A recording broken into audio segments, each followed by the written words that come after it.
Hey everyone, it's Ethan or Miist back again for another video today, and welcome back to the channel, guys. Here again for yet another video, and we're going to be talking about every movie I watched last week, and I had a very solid week last week. I watched 20 movies, so let's get into it, and we'll start it off with my least favorite of one of the franchises I visited this week, which was The Final Destination, which was my favorite, or my least favorite of the week, and my least favorite Final Destination movie, which I watched all six. So, yeah, this movie just sucks. It really just sucked. I just did not have any enjoyment with this. This is definitely the worst acting we got throughout the franchise, and yeah, just brutally bad. It was a tough one to sit through. Well, let's move on to my least favorite of the other horror franchise I watched this week, which was Paranormal Activity: Next of Kin, which was easily my least favorite Paranormal Activity movie as well, which I actually quite enjoyed those movies, which we'll talk about at some point as well.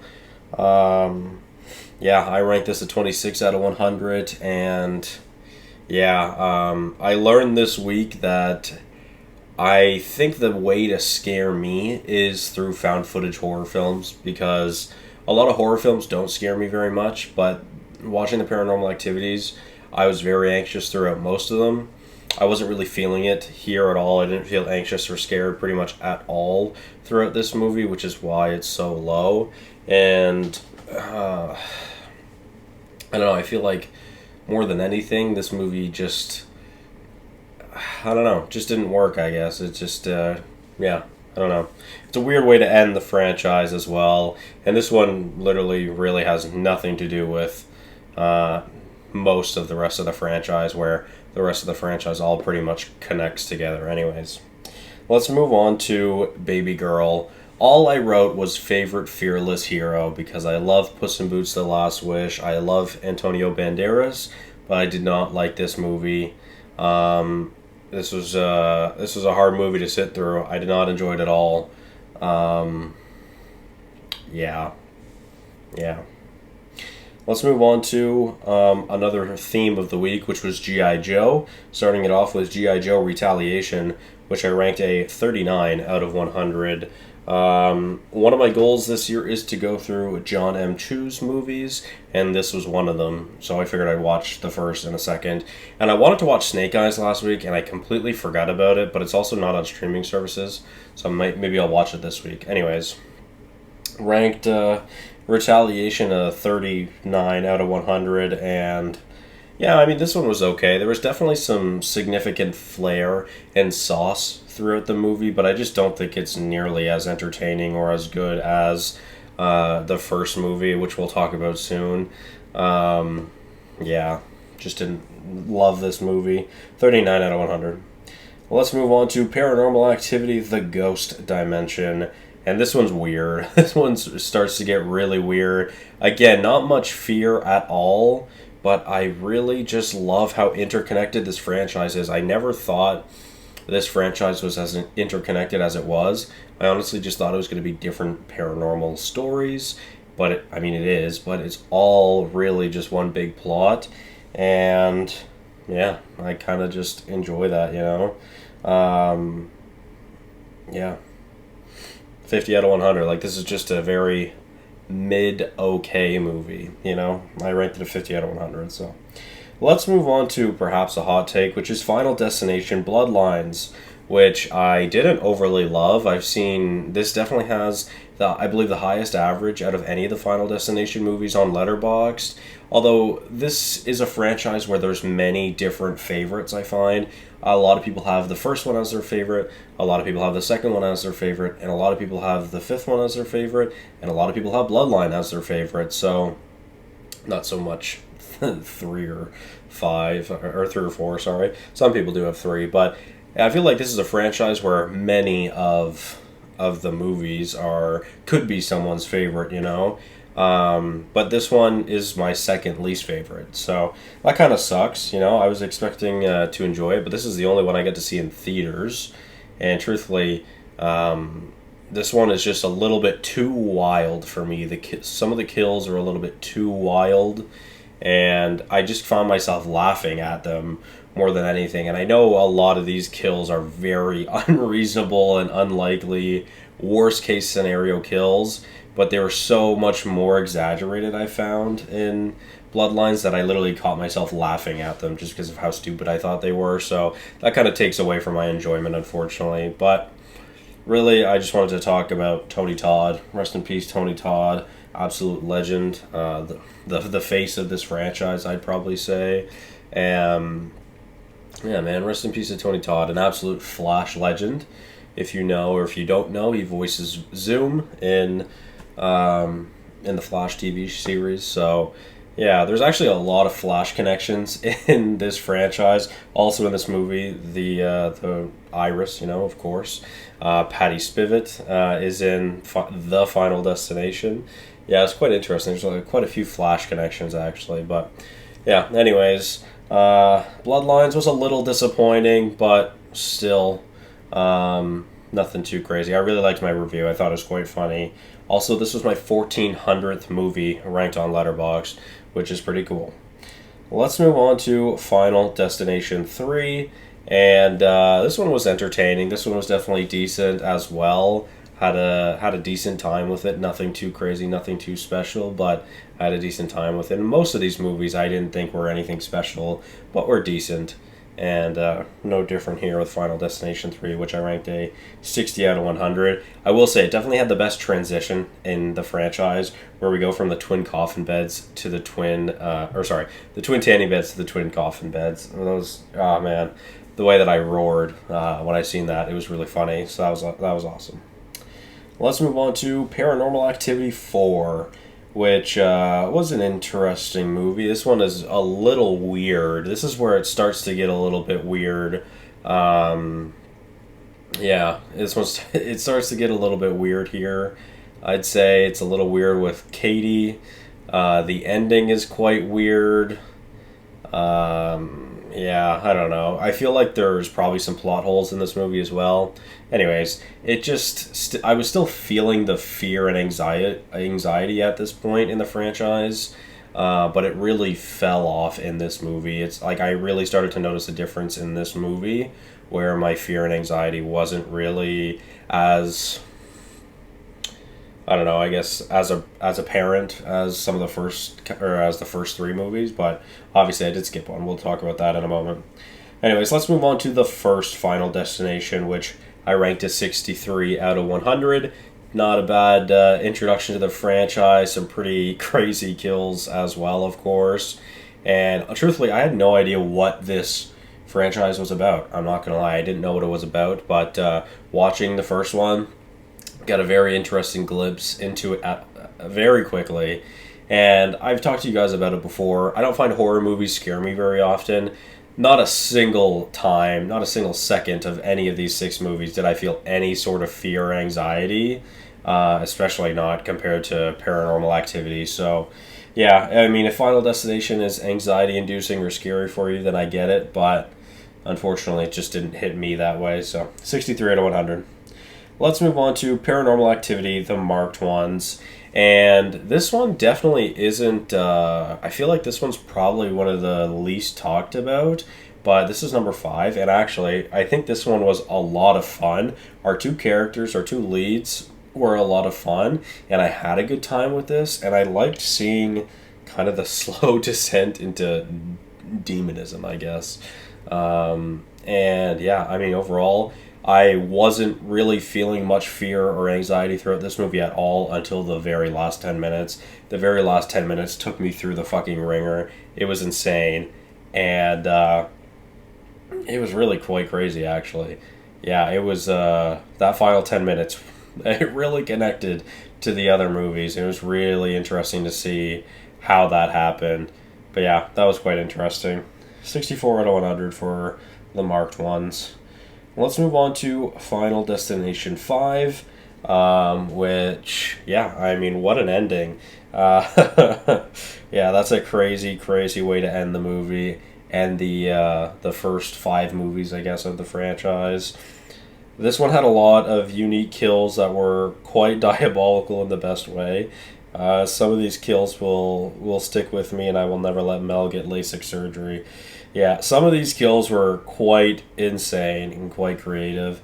And again, a lot of these kills will probably just make you laugh. You know, that's kind of, like I said, it's like the absolute worst case scenario type of deaths, but some of them are quite insane. And I think that's no different here for Final Destination 5, which I ranked a 64 out of 100. And let's move on to my favorite Final Destination, which is number 2, which I ranked a 65 out of 100. And yeah, man, honestly, this movie felt so close to so good. I really thought this was going to be even better because I was really enjoying it, and then it just kind of, it just kind of chilled out. But I was really enjoying it at one point, and I mean, the opening scene, of course, it's one of the most iconic scenes in all of film, probably. I mean, even Mel knows that scene, and she will not watch a horror movie. So the logs, yeah, the log car or the log truck, of course, quite iconic. But yeah, overall, this was a decent franchise. I don't think any of them were bad, except for the Final Destination.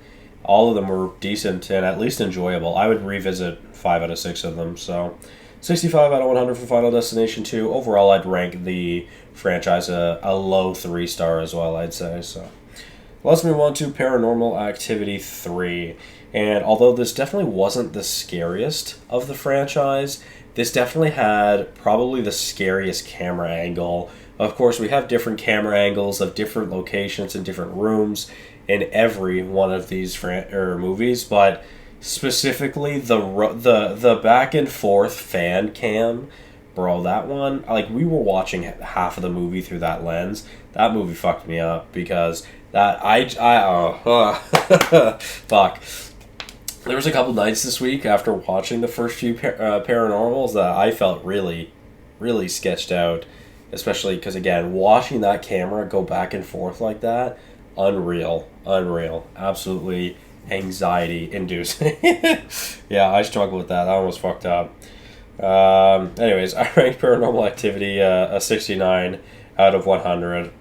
Yeah. Let's move on to Paranormal Activity 2.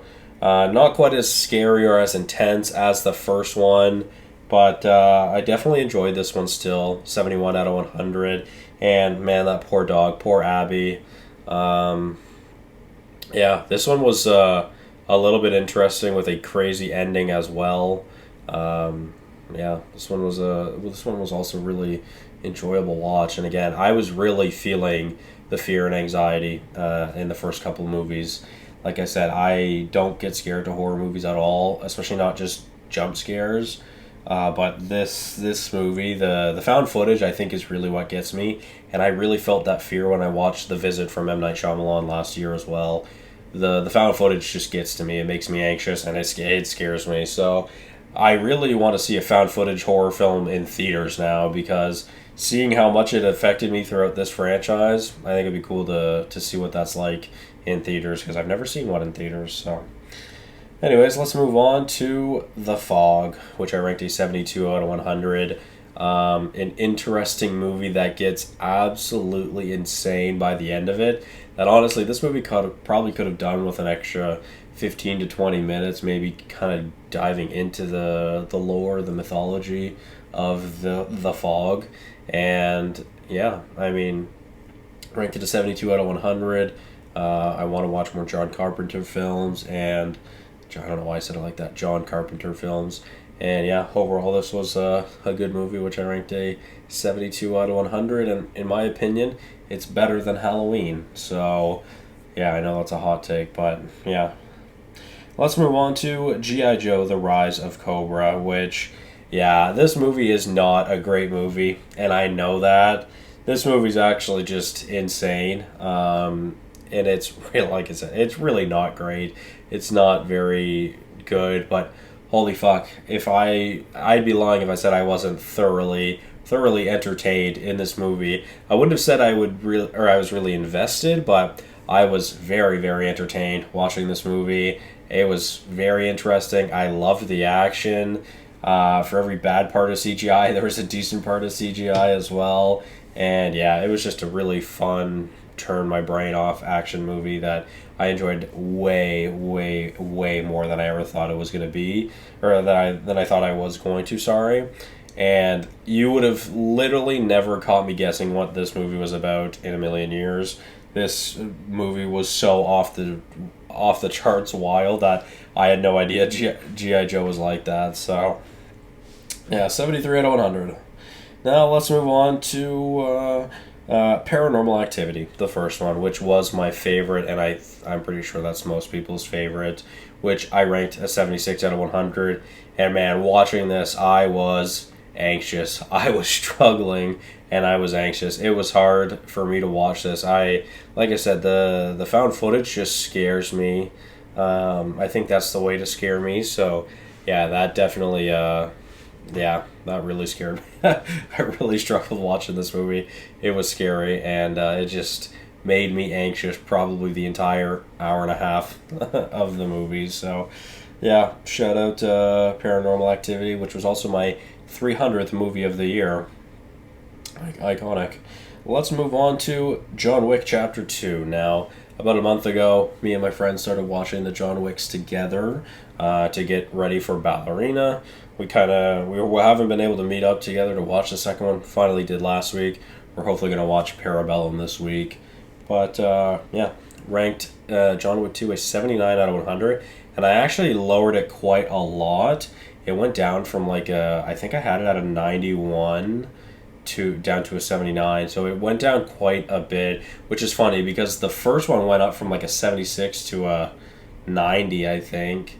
And then I think this one went down from a 92 or 91 to 79. So yeah, interesting. But second one is a lot of setup with some pretty sweet world building and really great. Well, not obviously really great action, but some really great action locations as well. Overall, nothing peak. There's some great action. But overall, this movie is just kind of slow, especially throughout the first half. But again, there's some really fun locations where we're having some fights. Anyways, let's move on to the top three. Or sorry, that was starting the top three. My apologies. Moving on to number 2 of the week, which was Schindler's List. And I ranked Schindler's List an 80 out of 100. I really enjoyed it, but this one was... I've said a couple times that the Paranormal Activities were hard to sit through. This one was hard to sit through as well, but in a much different way, obviously. This is real, this is dark, and this is depressing. It's a really, really hard watch to sit through to see the absolute horrors of war and the poor Jewish community, I guess, what they had gone throughout the Second World War. This is a really brutal movie to watch, and it's not for the faint of heart. It's a very, very depressing movie to watch, and the ending, I mean, Liam Neeson was great throughout, but the ending, Liam Neeson really just took my breath away, and just really amazing. This is a great movie that I really enjoyed. I felt the runtime a little bit, which is why it's not a super high ranking, but yeah, overall, it's just a hard watch to sit through. But I did enjoy it, so. Alright, let's move on to Good Will Hunting, which is my favorite watch of the week, and I mean, probably not many people are surprised by that. This is, of course, known as one of the greatest movies ever made, and this is a very impactful movie for a lot of people, obviously. I have seen Good Will Hunting before. It's been a long, long time, and I didn't really know what would, stick out with me. I didn't know how much I'd enjoy it. I didn't know what I would enjoy, but really the thing that came with me from this movie is just that specifically one scene between Robin Williams and Matt Damon where Robin Williams asked Matt Damon, "What do you want to do?" And Matt Damon is just silent. He just doesn't say anything, and I feel that I have no idea what I want to do. I'm 24 in September. I'm going to be 24 in September, and as much as I am happy with my life and I love Mel, I don't love my job, and I never have. and I don't know what I want to do in life. I never finished school. I never finished college, I should say. I don't really want to go back to school, and I would love to do something with film. I just don't know what, you know? And I really want to make films, but I'm unmotivated and I'm lazy, and it's hard for me to find that motivation to do things sometimes. And I even talked to Mel about it yesterday before watching this movie, that I apologize just because of how unmotivated I am sometimes. And it just kind of sucks. So it kind of sucks, and I have no idea what I want to do with my life, but I know I want to be with Mel, and that's kind of my driving force, and that's where most of my motivation comes from, I think. So shout out to Melly, shout out to my Melly, and yeah. Anyways, I ranked Good Will Hunting a 96 out of 100. Definitely, easily the best movie I watched last week. So yeah, thank you guys all so much for watching. Hopefully you did enjoy, and I'll see you guys in the next one. Bye bye.